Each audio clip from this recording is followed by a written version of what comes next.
Oh boy. Callisto just came out a couple of days ago and people are already putting in their opinions on the game. The reviews and ratings came out and majority of these reviews gave the game a 7 out of 10. Some higher, a lot lower. But what do I think of it all? Well, I wanted to finish the game before giving my side of it, but here it is. We have a couple of things that we have to go over, but in actuality, it's a really good game. Get the fuck up! Get up! Get up! Get the fuck up! Get the fuck up! I feel better now. Is it revolutionary? Not really. Is it innovative? To an extent. Is it fun to play? You bet your fucking ass it is. Oh! Spoiler warnings ahead from this point forward. You have been warned. My responsibilities. Try not to move, it'll only make things worse. So my first impressions were pretty lackluster. Seeing the opening screen, I could tell that it was going to be a great game. However, starting up this game was not. Okay. Oh, we are starting this bad boy off strong. Needless to say, it was basically my fault. Not having my drivers fully updated, on top of me using Direct 12 instead of 11, made my game crash or tear a ton. So after updating everything, it was a lot better. Oh! What is that? The story is full of questions and cliffhangers and interesting plot points, and though some were answered, I was still left with an open book for most of them. That's something I'm thankful for, that we had to go through that, because I want to know more about the Warden, the secret group, what Danny is going to do next, how Jacob and the Doc are going to repent for their part of the whole situation, the civilization under the prison crackling open the streets. It seems pretty in-depth, to be honest. One thing I really loved about the story were the characters themselves. However, one character stood out to me that I wanted to hear about more. It was Elias. His connectivity to Jacob and their chemistry worked so well that I wanted to know more information on this guy. And the opportunity that we had to hear more of this story and more of why they were at this prison to begin with has just been kind of removed and taken away for this moment of suspense. I understand it's a survival horror game, and when you gotta go, but I would have loved for him to at least die in the DLC or at least the second game. I wanted to get to know more about this character and see what really brought him there and what he could have grown from. I like that the health indicator that gets drilled into your body is also the thing that holds your memories and can also be used to download other people's memories. It made a really good what the fuck moment when Danny did it to someone that's been dead for so long that it basically turned her lifeless for a moment and then almost into that person entirely. I was hoping that I could get to have a moment to choose between Danny or the secret society in the end, but I understand why they didn't do that. It would have been a nice feeling though, or a nice touch to see what the path would look like for Jacob if he really gave this opportunity to us. That's pretty. This is a beautiful, oh wow.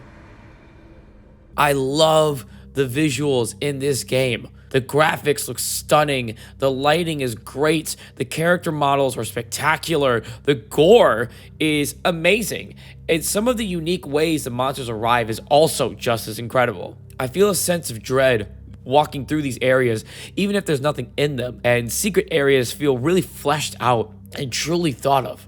When walking around, I don't have a way to know if I'm on the path of the main mission or not. And I personally like that. I feel a more natural sense to go to a different area without being told through my HUD that I have to go there. I will say that even though the areas feel scary or thrilling to be in some moments it doesn't really capitalize on that fear.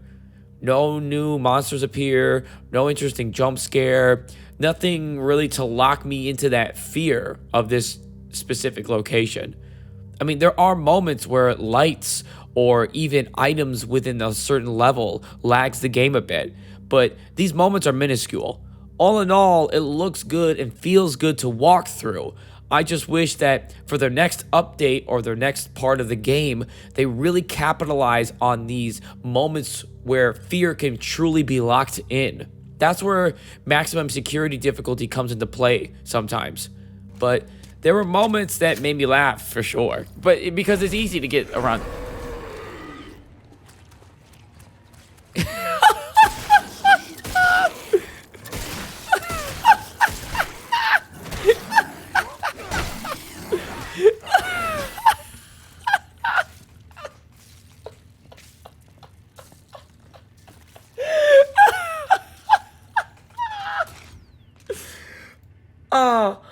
Oh, dude, just watching him just crawl on the ground like that with the sound effects, it just makes it better. Get the fuck up! Get up! Get up! Get the fuck up! Get the fuck up! Combat felt unique in a good way. Heavy attacks can knock multiple monsters away. I can grab and throw someone into spikes, pick up items and destroy specific enemies, use fans, yet I didn't feel a sense of fear when 4 or 5 of these monsters were swarming me. That's what a big issue for me is with a lot of these games, even the old Dead Space. If I'm attacking one enemy at a time, to me it feels very one note or very much person versus person. I do love, but when you heavy hit, you can lock onto the enemy's weak points and annihilate them that way, especially when the tentacles come out. It's weird seeing the enemies, though, gain this lunge attack towards me, but I can't do the same unless fully locked onto this person. And I know that there's monsters that you can pick up and throw to other creatures to do heavy amounts of damage. I just think that if someone is going to swipe at me, having the ability to kind of angle their swipe to hit somebody else, I think that would be really cool. When you're in a combat situation and are the furthest reach of that monster, instead of dodging away and going into a specific direction away from the enemy, you actually will dodge and go into the enemy. This is probably one of the weirdest things the game does while you're in combat. Plus, it places you in a disadvantageous spot. That's the thing that brings this game to a breaking point for some people. It's the movement. Not being able to run at a full sprint until the end of the game, for me, was aggravating. Oh, so now you're running. Fuck you. So now he runs this fast. So now he's super fast. Look at this.